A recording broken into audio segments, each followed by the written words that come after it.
But one thing he did point out was that, like, over the last 20 years or so, we haven't really been eating much more calories than we were. Like from the 1960s to about 2000, we ate more calories, and maybe that explains why everybody got fat. But since that time, we really haven't eaten much more, but we've eaten so much more ultra-processed food. And in fact, right now, the U.S. diet is close to 70% ultra-processed, which you think about, it's like crazy, and our kids are getting fat. But one thing that's interesting is, like, you know, because you're talking about the microbiome, right, our gut flora.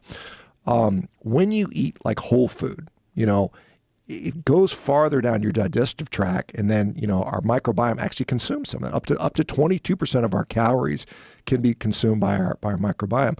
But when you're just eating sugar, it goes straight in you. So those calories, your gut microbiome doesn't get any of that. So it's like you're absorbing more calories.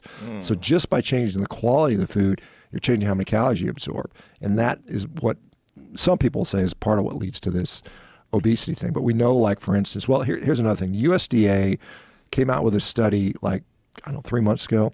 91% processed food diet is healthy.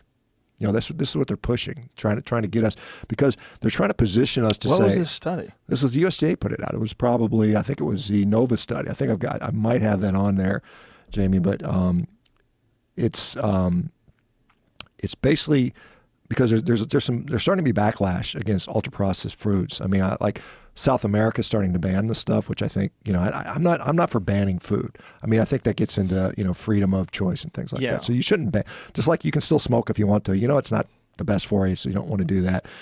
But at the same point, you know, they're saying, like, this stuff is, there's a lot of backlash. And like people like myself and probably you and others just saying, look, this ultra processed garbage is literally killing us. It's making us crazy. It's making us depressed.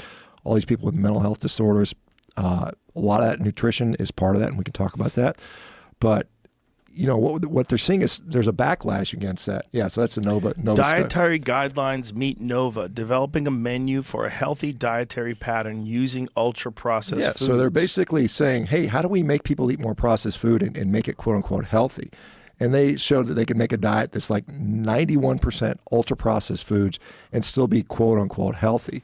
Look at what it says here. It says the purpose of this proof of concept study was to determine the feasibility of building a menu that aligns with the recommendations for a healthy dietary pattern from the 2020 DGA and includes a over 80%, what is that, KCAL? Kilocalories. Kilocalories from UPF, ultra-processed foods, as defined by Nova, designed to accomplish this objective. We first developed a list of foods that fit Nova criteria for UPF, ultra-processed foods, fit within a dietary patterns in the 2020 DGA and are commonly consumed by Americans. We then use these foods to develop a what is that, 7D? What does that mean? 7 day. 7-day, 2,000 kilocalorie menu modeled on the My Pyramid sample menus, and assess this menu for nutrient content as well as for diet quality using the Healthy Eating Index.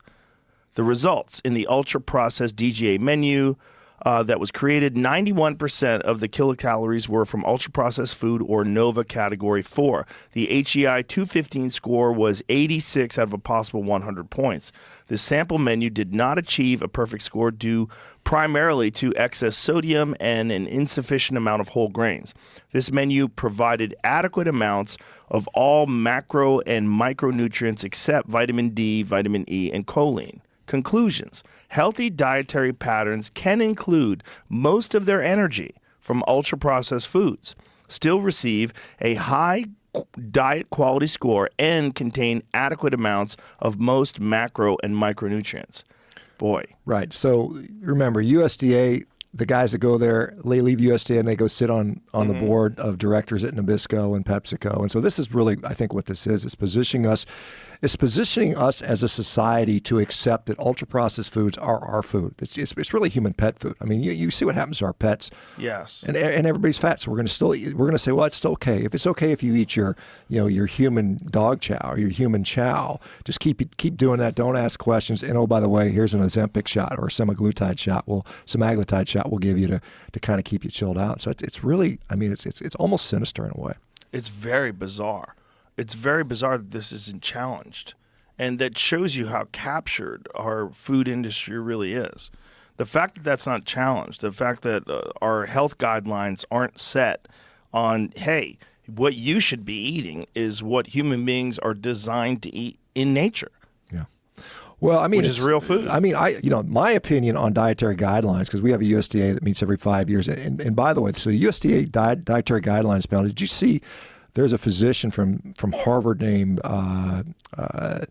Fatima Stamford, right? And she went on 60 Minutes and said, obesity has nothing to do with diet. It has nothing to do with exercise. It's all disease and genetic, and there's nothing you can literally do. And she's also sponsored by Novo Nordisk, who makes Ozempic, right? And she's on there, and she's also a member of the U.S. Dietary Guidelines panel. So 95% of the people that sit on the U.S. Dietary Guidelines panel today, for this next one where they're going to come up for the 2025 guidelines, all have financial ties to processed food companies. Yeah. Which, I mean, you think about it, it's just like, this is crazy. So wild. So if you go to like Brazil's dietary guidelines, or at least the one they released a few years ago, it was like, here's what you should do. Cook at home, don't eat processed foods, and eat with people around that you love. And that is their recommendation, which I think is better than our guidelines, because, I mean, if left to our own, I mean, we are now being told we got to eat all this garbage, and it's just